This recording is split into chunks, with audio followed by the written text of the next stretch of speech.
धार जिले में civil engineering के कुछ कमाल के उदाहरण उपलब्ध हैं। दुनिया भर के पर्यटक वहाँ आते हैं। दो तीन के बारे में बताइए। Primary, pre primary, in level में ड्रॉप आउट रेट काफ़ी कम होता है, पर जैसे जैसे हम ऊपर बढ़ते जाते हैं ड्रॉप आउट रेट बढ़ता हुआ चला जाता है। इसके कारण क्या है? अगर आपके पास एक ऑप्शन हो कि आपको या तो स्टेम कोर्सेज को प्रमोट करना है या फिर आर्ट्स एंड ह्यूमैनिटीज़ के कोर्सेज को प्रमोट करना है, आप किसको प्रमोट करेंगे?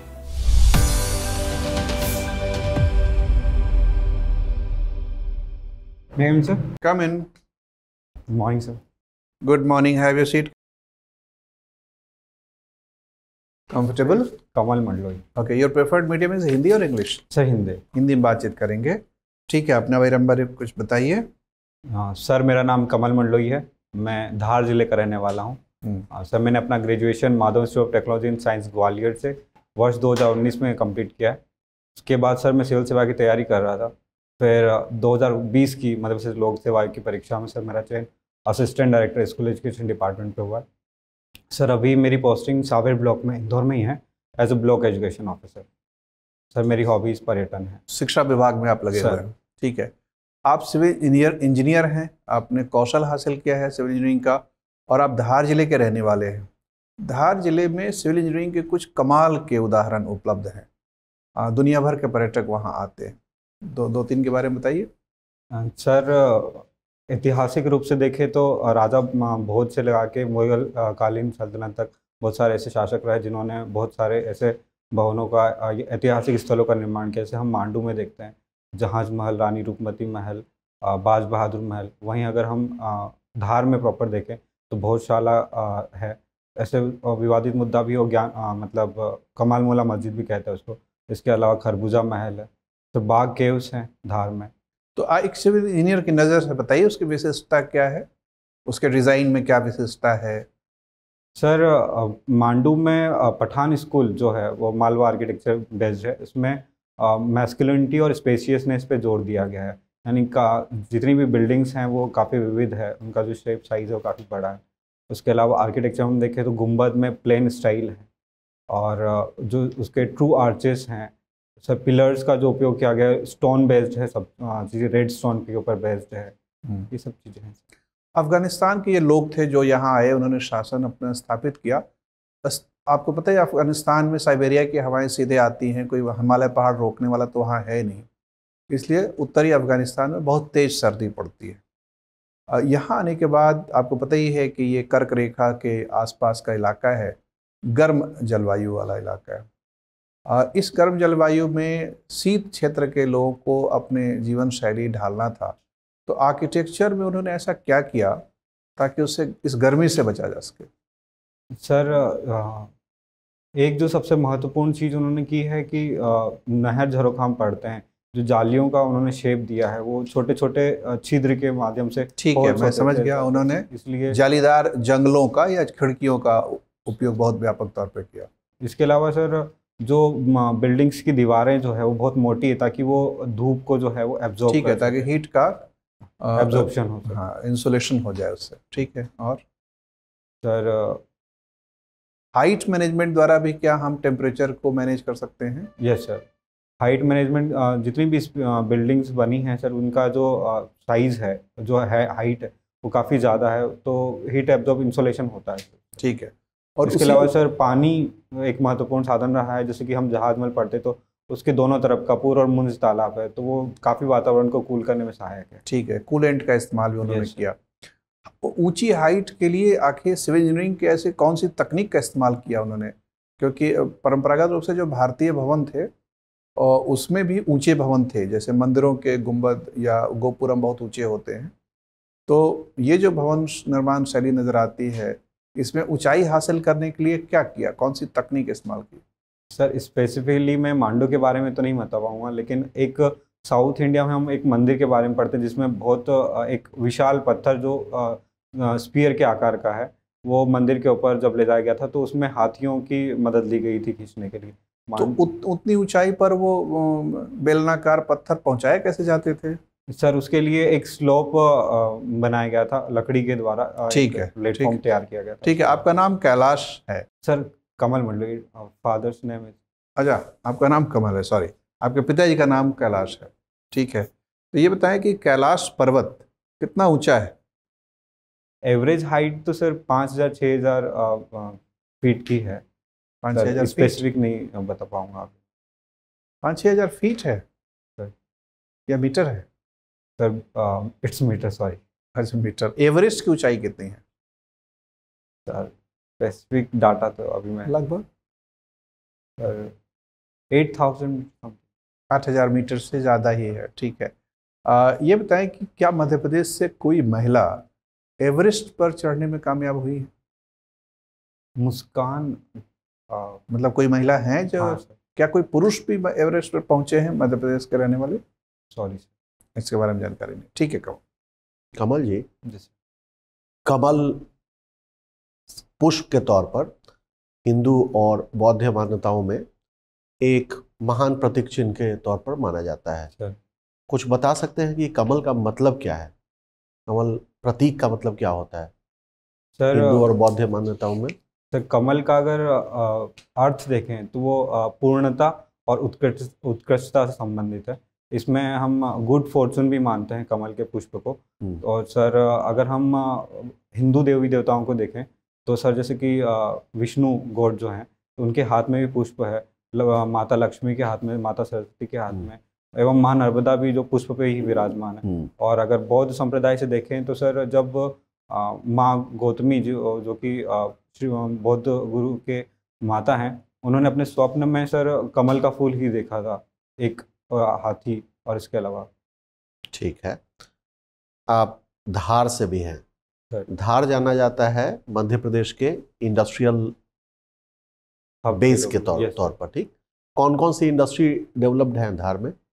सर धार में अगर मेजर मुख्य रूप से अगर देखें हम तो सर ऑटोमोबाइल इंडस्ट्री और फार्मास्यूटिकल इंडस्ट्री, इसके अलावा लॉजिस्टिक्स डिपार्टमेंट, लॉजिस्टिक्स भी है। और सर मूल रूप से अगर छोटी छोटी चीज़ें देखें तो पानी की जो बिस्लरी आती है या पानी की कैंस है, इसके अलावा सर और भी बहुत सारे। एक दो फार्मास्यूटिकल कंपनीज के नाम बताएं जो धार में बेस्ड है। ल्यूपिन्स हैं, सिप्ला है, टोरेंट फार्मा, सिम्बायोसिस। ठीक है। एडुकेशन डिपार्टमेंट में आप काम कर रहे हैं, ठीक? Yes sir. किस जिले में हैं आप? सर मैं इंदौर जिले में ही हैं, सावेर ब्लॉक में as a block education officer. Indore में है सर, ठीक है। इंदौर जिले में ड्रॉप आउट रेट कितना है स्कूल के स्तर पर? सर एग्जैक्टली इंदौर का तो नहीं मैं बता पाऊंगा, अभी डाटा नहीं है। हाँ। लेकिन सावेर ब्लॉक में सर इस वर्ष का 2100-2200 समथिंग स्टूडेंट्स का ड्रॉप आउट रेट। 21-22 2022-23 का सर 21%। 2100-2200 बच्चे सर। 2100-2200 बच्चे, यस। ठीक है। आप ये बताएं कि primary, pre primary, in level में ड्रॉप आउट रेट काफ़ी कम होता है। Yes sir. बट जैसे जैसे हम ऊपर बढ़ते जाते हैं ड्रॉप आउट रेट बढ़ता हुआ चला जाता यस है। सर। इसके कारण क्या है? सर इसके सामाजिक और आर्थिक दोनों कारण हम कह सकते हैं। सामाजिक तौर पे अगर हम देखें तो कहीं कहीं ऐसा होता है कि पेरेंट्स जो है बच्चियों को मतलब खास करके स्कूल भेजने में विवश होते हैं कि हम नहीं भेजने, या मूल रूप से अवेयर नहीं है कि नहीं भेजना है करके। एक कारण ये। इसके अलावा सर कहीं बच्चियों का भी हो जाता है कि अब और नहीं पढ़ना है। ये हालांकि काफ़ी कम है इस चीज़ का। आर्थिक रूप से अगर देखें तो सर जैसे कि स्कूल जो हैं, एक हमारे यहाँ स्कूल है सर PMC स्कूल, वो 8th तक है। वहाँ पे मेजरली 80 to 90% मुस्लिम समुदाय की बच्चियाँ पढ़ती है। तो सर वहाँ पे अभी 12th तक स्कूल नहीं है, तो वहाँ के जो पेरेंट्स हैं वो एज ए सावेर ब्लॉक में नहीं भेजना चाहते बच्चों को। वहाँ की काफ़ी इस तरह से डिमांड भी रही है कि वो स्कूल को 12th भी किया जाए। हालांकि उसके लिए मतलब मध्य प्रदेश सरकार की कुछ योजनाओं और नीतियों के नाम बताएं जो स्कूली स्तर पर शिक्षा को सुधारने के लिए चल रही है। सर अभी CM राइज स्कूल्स का निर्माण किया जा रहा है, जिसमें इंफ्रास्ट्रक्चर लेवल पे और आधुनिक जो मॉडर्न मीन्स ऑफ एजुकेशन है वो प्रोवाइड किया जाने के लिए बहुत सारी चीज़ें चल रही है। इसके अलावा PMC स्कूल्स भी हैं।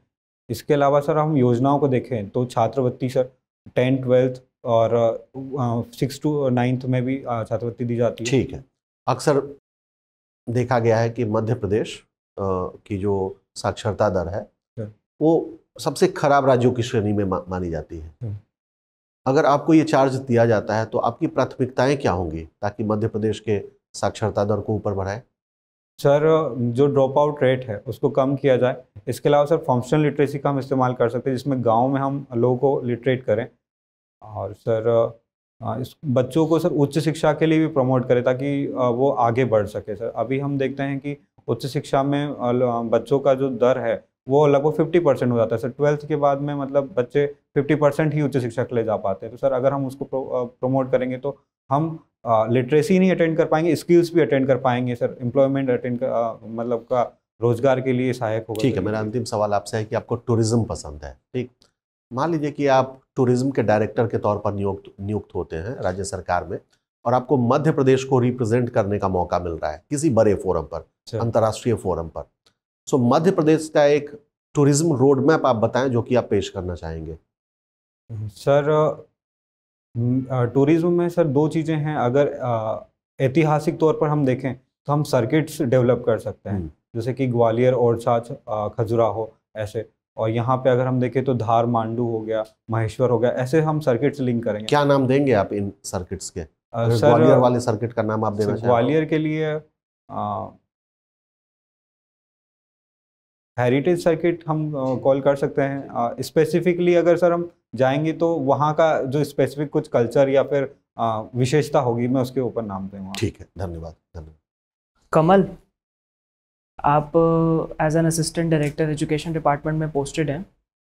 स्टेम कोर्सेज क्या होते हैं? सर स्टेम कोर्स का फुल फॉर्म होता है science, technology, engineering and mathematics. ठीक है। तो गवर्नमेंट बहुत प्रमोट कर रही है स्टेम एजुकेशन को, और उसमें डेवलपमेंट एंड बहुत सारे इनिशिएटिव्स भी लेके आई है। तो इतना ज़्यादा फोकस हम क्यों दे रहे हैं स्टेम कोर्सेज को?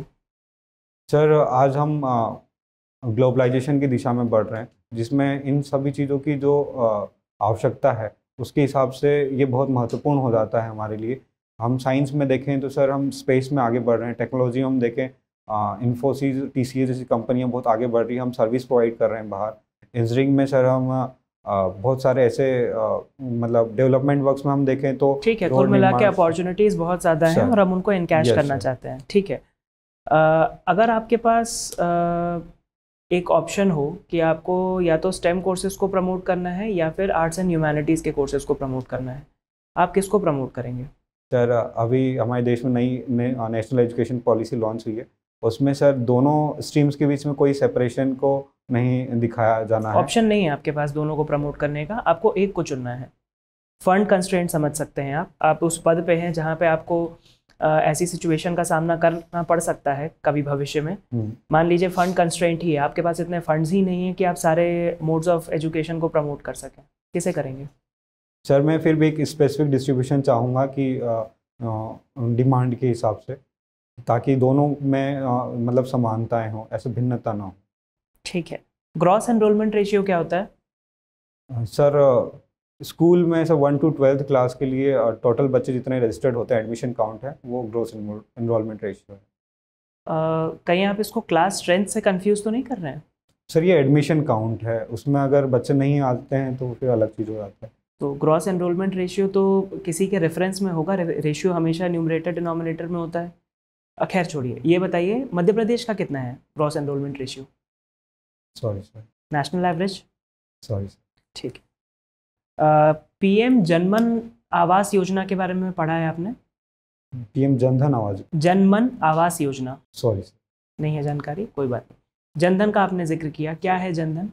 सर ये JEM के ऊपर बेस्ड है, जिसमें हम मतलब लोगों को हम आधार और मोबाइल के द्वारा बैंकों से जोड़ रहे हैं, ताकि वो अपने जो है सेविंग्स अकाउंट वहाँ पे बैंक्स में खुलवा सके और अपनी सेविंग्स को बैंक में जमा कर सके। इससे सर इन्वेस्टमेंट भी बढ़ता है, क्योंकि बैंक्स के पास काफ़ी अमाउंट जमा होता है। ठीक है। कमल ये बताएं कि जब हम डिजिटल लिटरेसी की बात करते हैं तो क्लियरली हमें एक डिवाइड देखने को मिलता है कि जो शिक्षित वर्ग है वो बहुत सहज होता है डिजिटल इंक्लूजन के प्रति, वहीं जो हमारे ग्रामीण परिवेश से जुड़े हुए लोग हैं जो शायद उतने शिक्षित नहीं हैं, उन्हें काफ़ी दिक्कतों का सामना करना पड़ता है।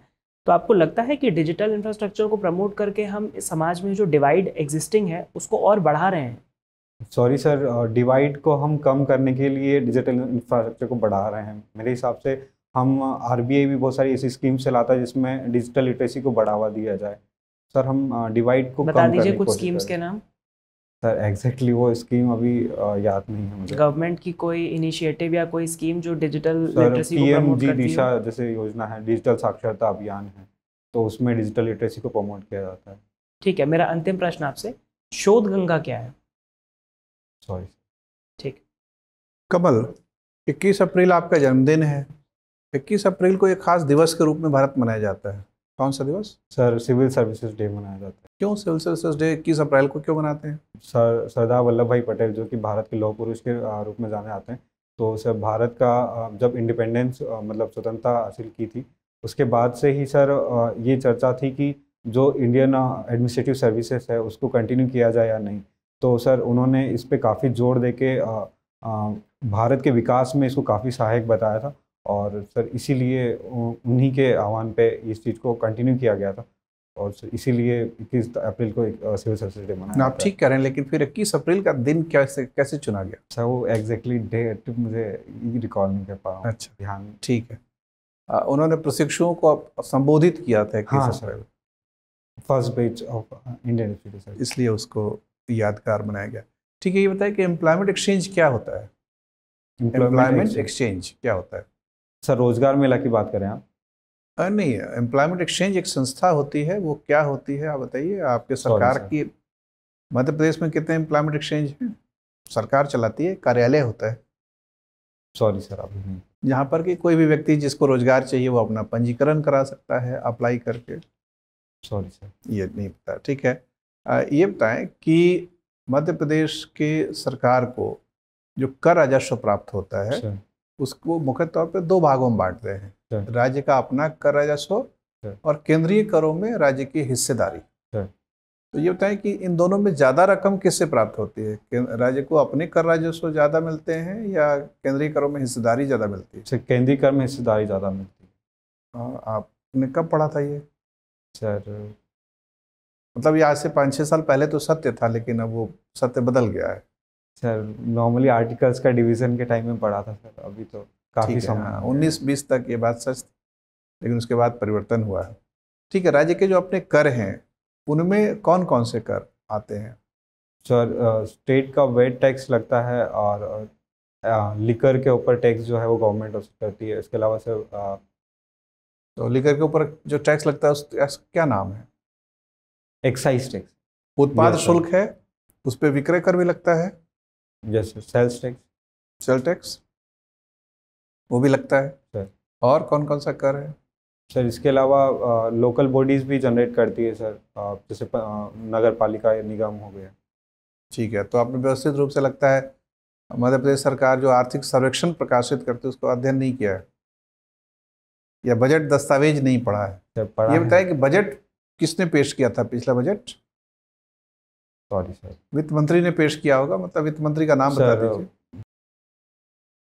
चलिए कोई नहीं, बजट के प्रावधान के बारे में बताइए, कुल कितने व्यय का प्रावधान किया गया लगभग? मतलब मध्य प्रदेश की सरकार सालाना लगभग कितना खर्च करती है? सॉरी सर एग्जैक्ट डाटा कोई आइडिया नहीं है। सर अभी जीडीपी कितना है मध्य प्रदेश का? सर लगभग 13 लाख करोड़।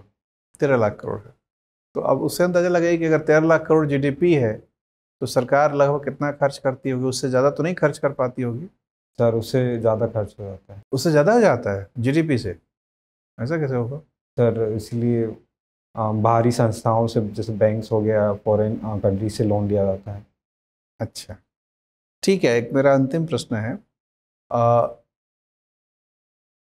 क्योंकि आप जानते ही हैं कि आजकल चुनाव चल रहा है, लोकसभा का नया गठन होने वाला है, तो ये बता दीजिए कि जो लोकसभा अभी समाप्त हुआ उसमें महिला सांसद कितनी थी, और जो वर्तमान मध्य प्रदेश विधानसभा है उसमें महिला विधायक कितनी है? सर लोकसभा 2019 का हाँ सर वो 8% समथिंग था सर। 8%? अच्छा, और विधानसभा में? सर 11% एमपी में। 11%? ये थोड़ा ज़्यादा है। संख्या याद है आपको कितने महिलाएं विधायक हैं? डाटा सर अभी ध्यान। अच्छा, वोटर सेक्स रेशियो क्या होता है? सर मेल और फीमेल का जो वोटिंग परसेंटेज है, कितने मतदाता हैं, पुरुष मतदाता और महिला अच्छा, मतदाता। 2023 में मध्य प्रदेश विधानसभा का जो चुनाव हुआ, सही। उसमें क्या ऐसे विधानसभा क्षेत्र भी थे जहां पर कि महिला मतदाताओं की संख्या पुरुष मतदाताओं से ज़्यादा थी? सॉरी। कोई बात नहीं, ठीक है कमल, आपका इंटरव्यू हो गया, आप जा सकते हैं। Thank you.